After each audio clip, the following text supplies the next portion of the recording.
어떻게 평안한 주일 하루가 되셨습니까? 하나님의 은혜가 우리 성도님들과 함께 계시기를 빕니다. 제가 기도하고 말씀 전하도록 하겠습니다. 주님, 이 시간 참으로 부족하고 연약하지만 저의 능력은 힘입지 않고 오직 저를 여기에 세우신 하나님의 성령의 부르심을 힘입어 이 자리 가운데서 주님의 말씀을 전하고자 합니다. 주님, 사람의 말이나 사람의 지식이 아니라 참으로 주님께서 저를 통하여서 나누게 하신 이 말씀을 통하여 하나님의 생명이 우리 모든 회중 가운데 그리고 전하는 저에게도 흘러넘치게 하여 주시옵소서. 감사드리며 예수님의 이름으로 기도합니다. 아멘. 이제 2년 정도 제가 여기서 오후 예배 설교를 계속 하는데도 번번이 설 때마다 많이 떨립니다. 이게 어떻게 보면 초심을 잃지 않은 점에서 참 좋은 것 같다는 생각도 드는데 늘 항상 항상 이 시점이 되면 많이 떨리더라고요. 다들 아시다시피 기독교 예배의 역사는 2000년의 역사를 가지고 있습니다. 반면 우리 개신교 예배 전통 마틴 루터부터 시작하는데 올해가 혹시 몇백 년이 되는지 아십니까? 네, 500주년입니다. 마틴 루터가 종교개혁을 일으킨 지 500주년이 되는 해로 개신교 예배 전통 원래 그 로마 교회의 그 예배 전통에서 개혁된 그 개혁교회 예배 전통의 역사는 이제 올해로 500주년이 되었습니다. 그에 반해서 우리 한국 개신교의 예배의 역사는 얼마나 되죠? 110년이 조금 넘었습니다. 전체 기독교 예배 역사에서 볼 때 그렇다면 우리 개혁교회의 역사, 개혁교회 예배 전통, 그리고 우리 한국 개신교회 예배 전통은 어떻게 보일까요?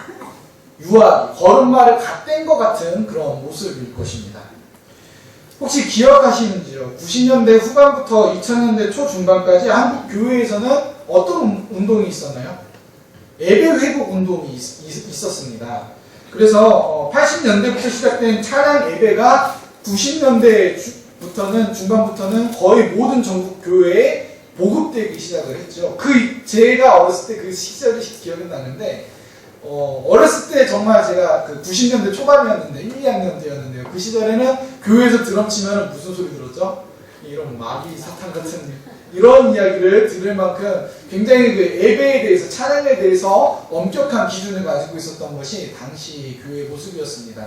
그런데 90년대 이후로 점차 이 찬양 예배가 그리고 예배 회복 운동이 모든 전국의 교회들에 보급이 되면서 예배 구조와 그 형태가 거의 완전 획기적으로 변화되는 일들이 이제 벌어지게 되었죠.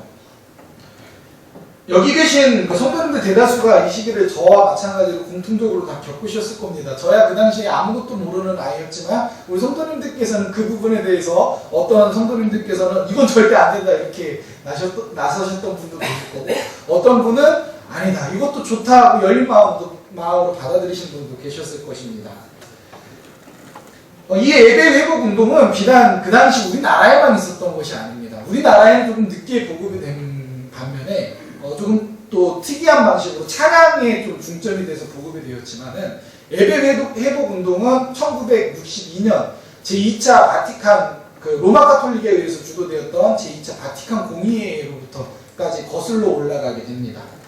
이때를 기점으로 해서 전 세계의 모든 개혁 교회들, 마틴 루터가 개혁했던 그 루터파를 비롯해서 루터란 교회, 그 다음에 성공회, 정교회, 로마 카톨릭, 그 다음에 우리 그 개신교에서도 여러 개가 있죠. 감리교, 성공회 이런 모든 교회들이 예배 구조를 개혁하는 아주 위대한 시점이 바로 이 제2차 바티칸 공의회였는데요.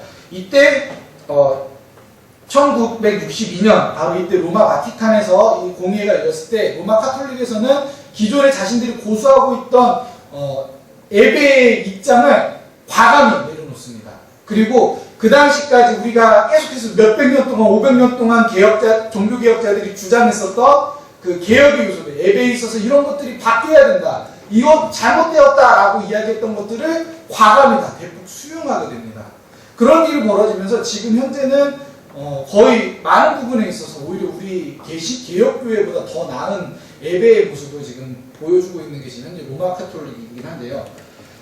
이 제2차 바티칸 공의회가 또 특별한 이유 중에 하나는 바로 이때를 기점으로 해서 지금까지 우리에게 알려지지 않았던 놀라운 그 문서가 공개되었기 때문입니다. 그 문서는 뭐냐면은 마가복음이 우리 성경에 있는 마가복음이 쓰여졌을 당시에 예배가 어떻게 이루어졌는지를 보여주는 디다케라는 문서, 그리고 사도전승이라는 문서들이 20세기 초반, 1900년대 초반에 고고학 그 발굴 가운데 발견이 되게 됩니다. 그것이 수십 년 동안 연구가 돼서 1962년도에 이제 그 일반 학자들한테 공개가 되게 되는데요.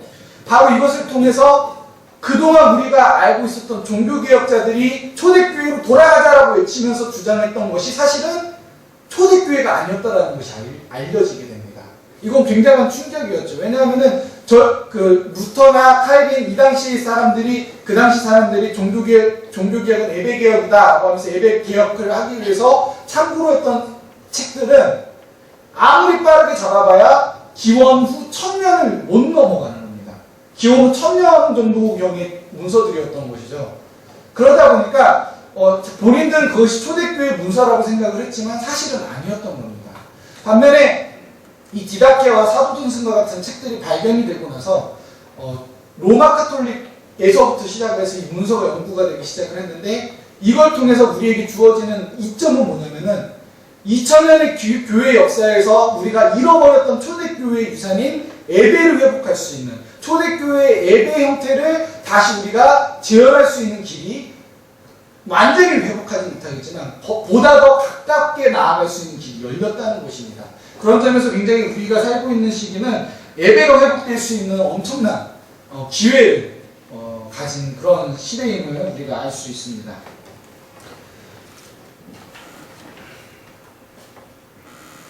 이제 우리에게 주어진 것은 무엇이냐 하면은 그동안 전통이라고 생각했던 우리가 전통이라고 생각했던 예배 방식이 있습니다.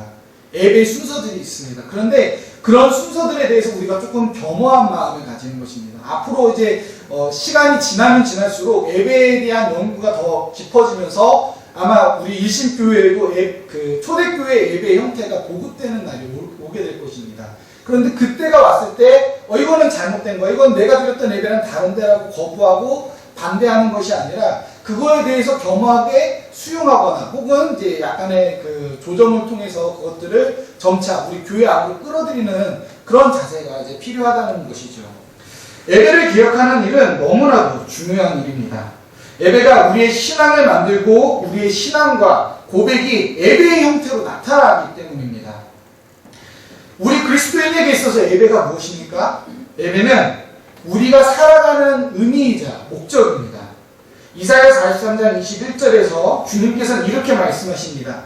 이 백성은 내가 나를 위하여 지었나니 나를 찬송하게 하려 함이니라. 많은 종교와 학문과 철학이 우리 인간의 존재 이유를 찾습니다. 불교는 우리가 사는 것이 지금 이 세상에 사는 것을, 지금 이 생에 사는 것을 전생에 잘못한 것들, 전생의 업보 혹은 죄가로 인해서 해탈하지 못한 일종의 감옥에 갇힌 것과 같다고 봅니다. 그래서 쳇바퀴 돌듯이 거듭해서 태어난다는 뜻으로 우리를 무엇이라고 부르죠? 무슨 생이라고 부릅니다. 우리를 중생이라고 부릅니다. 무신론자들은 우리의 존재는 우연의 산물일 뿐이며 의미는 스스로가 부여한 대로 살아가면 되는 것이라고 주장하죠. 그리고 쾌락주의적인 현 시대를 살고 있는 수많은 현대인들은 오직 자신을 위해 자신의 육적 그리고 정서적 욕구를 만족시키는 것을 최우선적인 가치로 삼고 살아갑니다. 그러면서 자신의 삶에 어떤 의미가 있는지, 이 우주 만물 가운데 어떤 의미가 있는지 전혀 무관심한 채 살아가는 사람들을 많이 만나게 되죠. 그러나 우리 그리스도인은 다릅니다. 예배 속에서 우리는 하나님을 만나고요, 모든 우주 만물과 시공간 그리고 그 안에 존재하는 모든 것을 의미 있게 만드신 주님, 모든 존재하는 것들의 의미 그 자체가 되시는 하나님을 만납니다. 그리고 그 하나님께로부터 우리가 왜 사는지, 우리의 사는 의미를 받게 됩니다. 그렇기에 예배는 우리가 세상과 다른 가장 근본적인 이유입니다. 오늘 하나님께서 우리에게 주신 요한복음 4장 19절부터 26절에는 예배라는 단어가 신구약 성경 전체를 통틀어 가장 많이 자주 등장합니다. 오늘 주님께서는 이 본문 말씀을 통해 우리가 잃어버린 예배의 의미를 다시 찾게 되기를 원하십니다. 오늘 본문 속 이야기는 우리에게 예수님과 사마리아 여인의 대화로 잘 알려져 있죠. 혹은 우물가의 여인과의 대화로 알려진 이야기입니다. 예수님께서 예루살렘에서 떠나 다시 갈릴리로 돌아가시던 길에 사마리아의 수가라는 마을에 들르게 되셨습니다. 제자들이 양식을 구하러 마을로 들어간 사이 예수님께서 우물가에서 이 사마리아 여인, 그 마을에서 나온 한 여인을 만나게 되시죠. 그녀는 이때는 오후 12시였습니다. 가장 더운 시간이었기 때문에 사람들이 다니지 않는 시간이었죠. 하지만 이 여인은 사람들의 눈을 피해서 사람들이 아무도 다니지 않을 만한 그 시간대에 힘들게 땀을 뻘뻘 흘리며 물을 깃기 위해서 우물가로 나온 것입니다.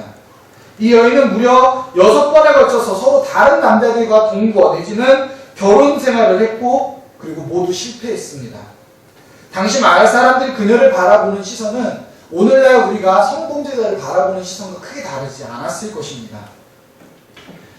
그러나 예수님께서는 그녀에게 물을 달라고 도움을 청하십니다. 이것은 그녀에게 굉장히 생소한 것이었습니다. 그녀에게 있어서 굉장히 색다른 인상을 주었죠. 유대인은 같은 마을에 사는 사람들조차 자기에게 말조차 걸지 않고 도움도 청하지 않는데 사마리아인인 자신을 천하게 생각하는 유대인인 예수님이 자신에게 물을 달라고 도움을 청하고 있는 것입니다. 여기서부터 시작해서 예수님께서는 그녀에게 우물의 물보다 더 나은 생수를 주시겠다라고 말씀하시고 그 여인이 예수님께 말한 적 없었던 그녀의 과거 행적, 그녀가 숨기고 싶어 했던 6 남자의 일에 대해서 이야기를 해주십니다. 누가 알려주지도 않았는데 예수님께서 그거를 알려주시죠. 그러자 이 이야기를 들은 그 여인은 완전히 태도가 달라집니다. 본래는 차갑게 예수님의 그 말씀에 대답하고 퉁명스럽게 반응했었는데 이 여인의 반응이 진지해지기 시작합니다. 그러면서 이렇게 말하죠. 제가 보니 당신은 하나님이 보내신 선지자시군요. 우리식으로 조금 더 이해하기 쉽게 말하자면은 명당 쪽집게 점수가를 만난 것과 같은 사람의 반응이랑 비슷하다고 볼 수 있습니다. 20절에서 그녀는 19절에 이제 이런 반응을 보여주는데요. 그녀는 이제 예수님을 일반 유대인이 아닌 하나님께서 보내신 선지자로 바라보게 됩니다. 그런데 이 다음에 그녀가 던지는 질문이 굉장히 의미심장합니다. 20절에서 그녀는 예배의 장소에 대해서 예수님께 묻고 있는데요. 우리 조상들은 이 산에서 예배하였는데 당신들의 말은 예배할 곳이 예루살렘에 있다 하더이다. 이렇게 말하고 있습니다. 여기서 우리 조상들은 사마리아인들의 조상인 북이스라엘을 말하고요. 당신들이란 남유다 왕국이 멸망하고 포로로 끌려갔다 돌아왔던 유대인들을 말합니다. 그리고 이 산이란 그리심 산을 말하는데요. 이스라엘 백성이 광야 생활을 마치고 요단강을 건너서 약속의 땅에 들어왔을 때 하나님께서 하라고 하신 명령 중에 한 가지가 저주의 말씀과 축복의 말씀을 선포하는 일이었습니다. 저주의 말씀을 12지파 중 6지파는 에발산이라는 산에 올라가서 선포했고요. 그 다음에 나머지 6지파는 축복의 말씀, 하나님 말씀에 순종했을 때 하나님이 이런 복을 주실 것이다 라고 하는 축복의 말씀을 이 그리심산에 올라가서 선포를 했습니다. 지도를 보면 이 본문에 예수님이 대화하고 계신 이 수가는 그 성경 뒷부분에 또 지도가 있는데요.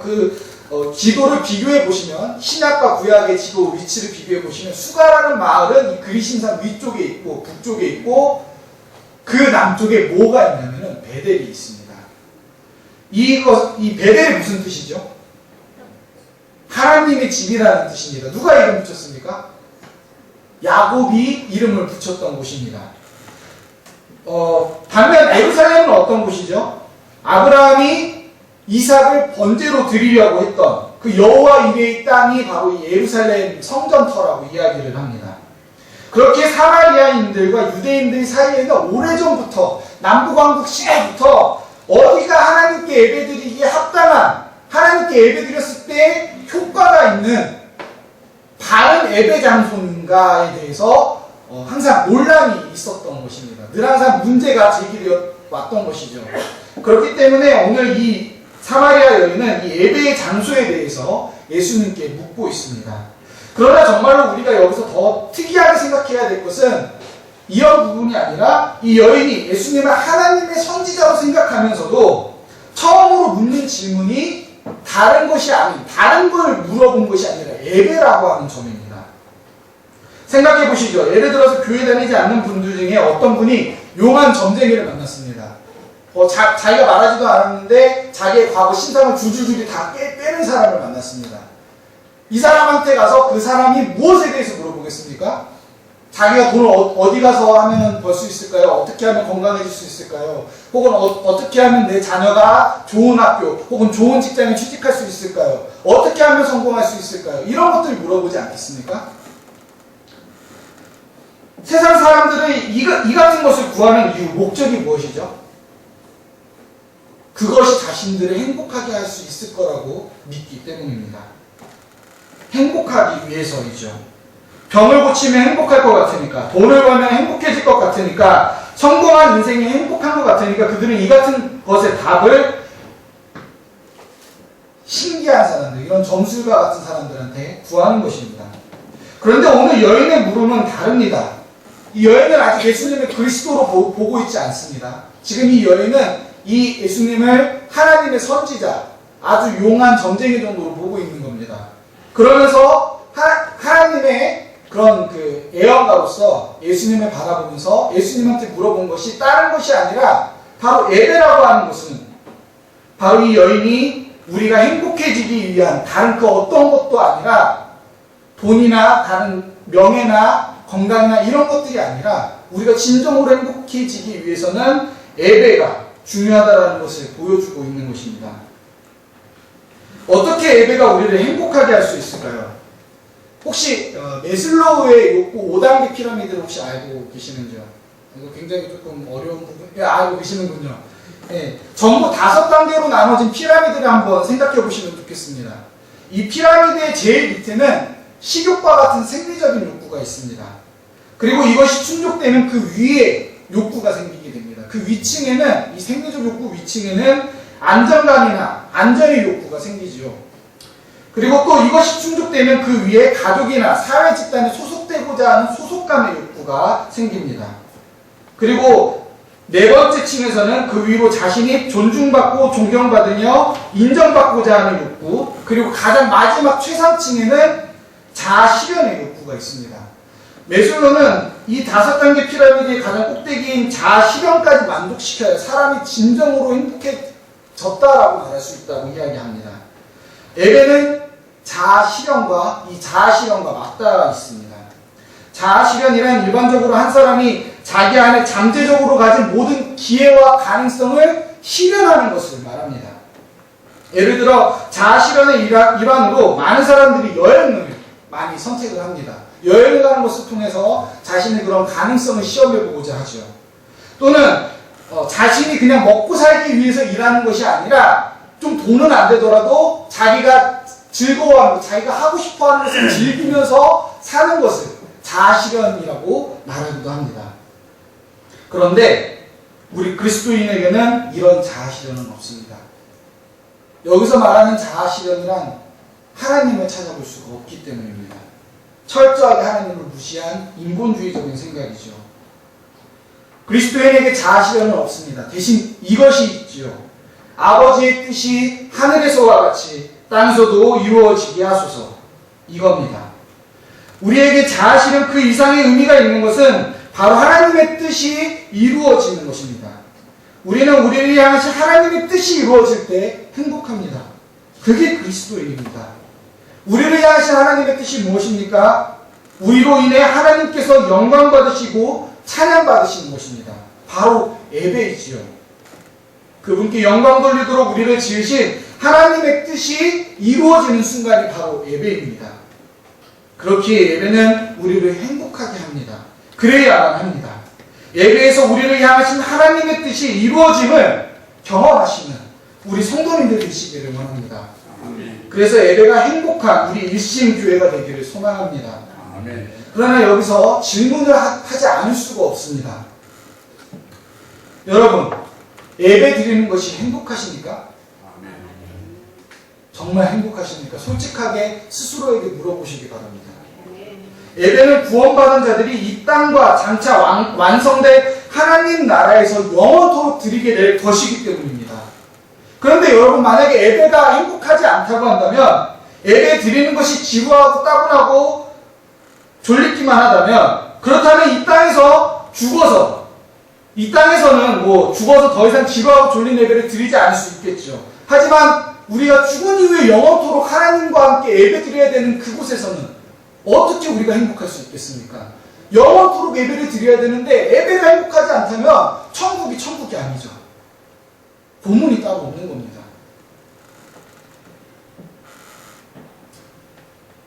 지루하고 졸린 예배에 대해서 우리는 깊이 스스로를 반성하며 고민해 보아야 하겠습니다. 그것은 죽은 예배이기 때문입니다. 왜 죽은 예배입니까? 그것은 이제 함께 볼 말씀에 기록되어 있습니다.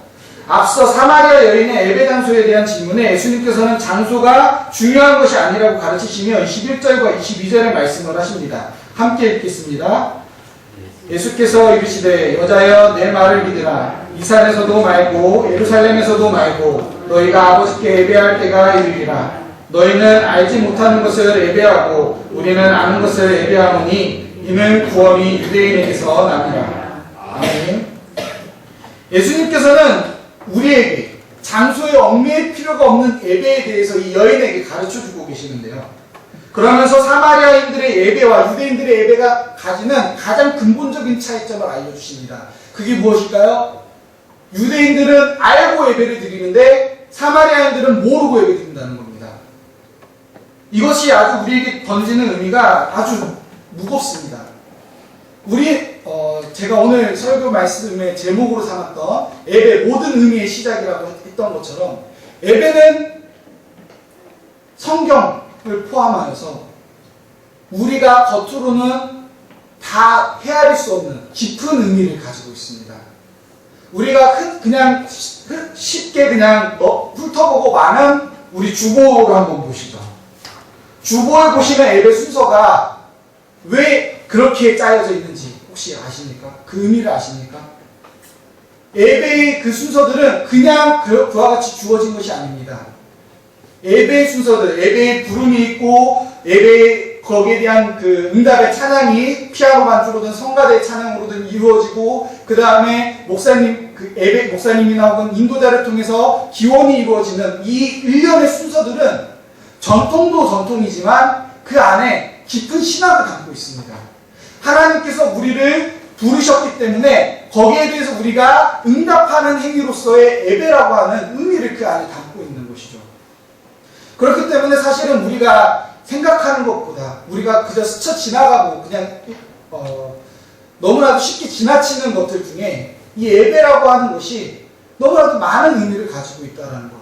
그리고 이 예배라고 하는 의미의 생물에서부터 시작해서 우리의 삶 속의 예배가 의미 있어진다라고 하는 것이 우리에게 있어서 굉장히 중요한 사실이라는 점입니다. 주어진 시간이 굉장히 짧기 때문에 제가 준비한 분량보다 이제 많이 이야기를 하지 못할 것 같은데요. 이 부분에 있어서는 이제 한 가지 우리가 기억해야 될 것은 종교개혁자들이 예배 개혁을 주장하면서 개혁을 시도했다라는 것을 우리가 기억해야 합니다. 예배는 교회가 계속해서 개혁되어야 하듯이 예배 역시 전통과 그리고 우리가 놓여져 있는 문화와 상황 속에서 계속 끊임없이 변화하고 발전해 나가야 합니다. 예배에도 바로 그 의미, 하나님의 생명이 있기 때문입니다. 예배를 통해서 하나님의 생명이 이 공간 가운데 움직이십니다. 그런데 우리 가운데 그것을 느낄 수 있는 사람이 얼마나 되겠습니까? 왜 느끼지 못하느냐 하면 바로 우리가 그 예배의 의미에 대해서 망각하고 잃어버리고 자주 잊어버리기 때문입니다. 한 가지 예를 들어서 주기도문과 사도신경이 대표적인 자주 그 진짜 의미를 잊어버리는 대표적인 희생자들 중에 무고한 피해자들 중에 하나입니다. 사도신경 같은 경우에 우리는 어떻게 외웁니까? 대부분의 많은 성도님들이 사도신경과 주기도문을 외울 때 거의 주문 외우듯이 하십니다. 그 의미가 무엇인지 생각할 겨를이 없죠. 사실은 너무 빨리 해야 되니까. 하지만 주기도문은 예수님께서 성찬처럼 가르쳐주신, 직접 우리에게 전해주셨던 기도문이고, 사도신경은 로마 군인들이 황제에게, 자신의 황제에게 충성 맹세를 하던 서양문의 형식입니다.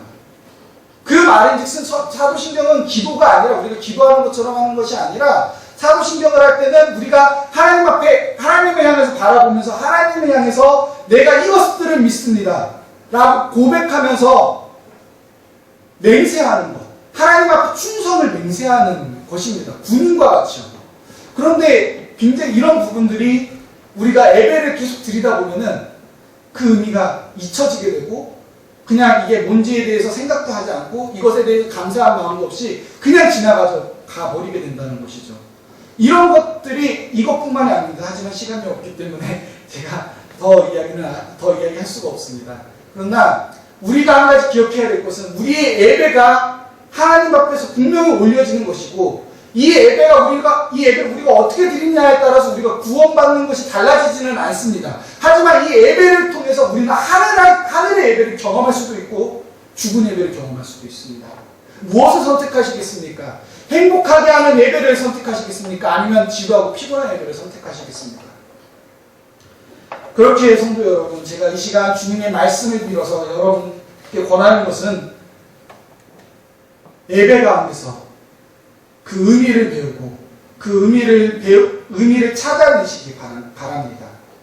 예배의 깊은 의미를 찾아내셔서 하나님의 말씀처럼 그 소주와 같이 광활하고 도저히 고정되어 있지 않고 우리가 얽매일 수 없는 그 자유로움과 생명력 넘치는 그 하나님의 말씀과 예배를 통하여서 하나님의 생명력, 하나님께서 이 자리 가운데서 우리의 삶 가운데서 운행하시고 살아계시다라는 것을 경험하는 우리 모든 성도님들 되시길 바랍니다. 그리하여서 참 우리 죽어가는 세상 가운데 하나님과 동떨어져서 의미와 생명을 잃어버린 채 살아가는 무의미한 저 인생들 가운데 하나님의 생명을 전파하는 우리 모든 성도님들 되시기를 바랍니다. 그런 예배자를 하나님께서 찾으십니다. 아멘. 제가 기도하겠습니다.